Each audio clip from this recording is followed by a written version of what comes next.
दोस्तों, इस जेल में किसी कैदी को खुला छोड़ दिया जाए फिर भी वो भाग नहीं सकता। वहां अथॉरिटीज की नाक के नीचे से 3 चोर आखिर कैसे भाग निकले?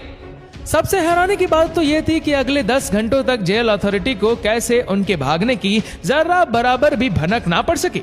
ना सिर्फ FBI बल्कि यूएस की 3 टॉप लेवल एजेंसीज भी इस केस को सुलझाने में एड़ी चोटी का जोर लगा चुकी थी। हम बात कर रहे हैं एक ऐसे जेल ब्रेक की जो पिछले 60 सालों से सिर्फ उलझा हुआ ही नहीं बल्कि दुनिया के लिए अब एक मिस्ट्री बन चुका है।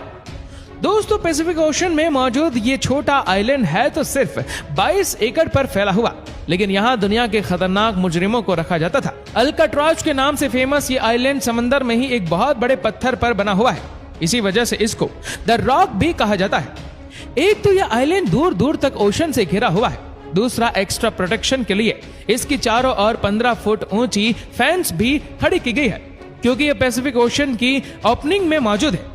तेज हवाएं और ऊंची लहरें इस आइलैंड को हमेशा घेरे रखती है।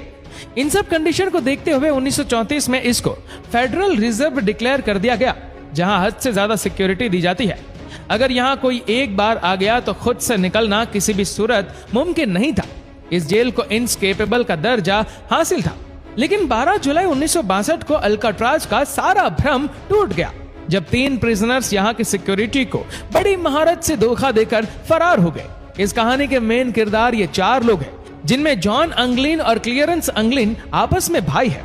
इनको एक बैंक रॉबरी के केस में रखा गया था। उसके बाद ये है फ्रैंक मॉरिस, जो 13 साल की एज से ही बार बार जेल जा चुका है।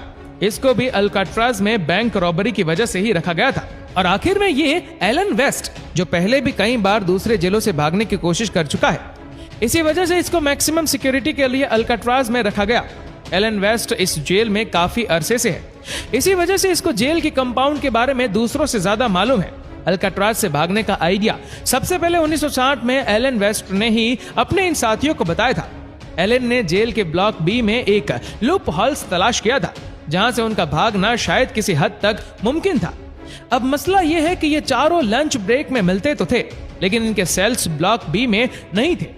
ये चारों ये कोशिश में लगे रहे कि इनको ब्लॉक बी में शिफ्ट कर दिया जाए। खुशकिस्मती थी इनकी कि जेलर ने इनको ब्लॉक बी में शिफ्ट कर दिया, और वह भी एक दूसरे के बगल में। इनका पहला टारगेट तो अब पूरा हो चुका था। चारों प्रिजनर एक साथ ब्लॉक बी में शिफ्ट हो चुके थे। अगले 2 सालों तक ये अपने अपने सेल्स के अंदर ही क्या खिचड़ी पकाते रहे, इसकी किसी को कानों कान खबर ना पड़ी। लेकिन 12 जुलाई 1962 को रूटीन के मुताबिक सुबह के 7 बजे जेल स्टाफ तमाम प्रिजनर्स को उठाने के लिए निकले। असेंबली में काउंटिंग की गई तो इनमें 3 प्रिजनर्स मिसिंग थे।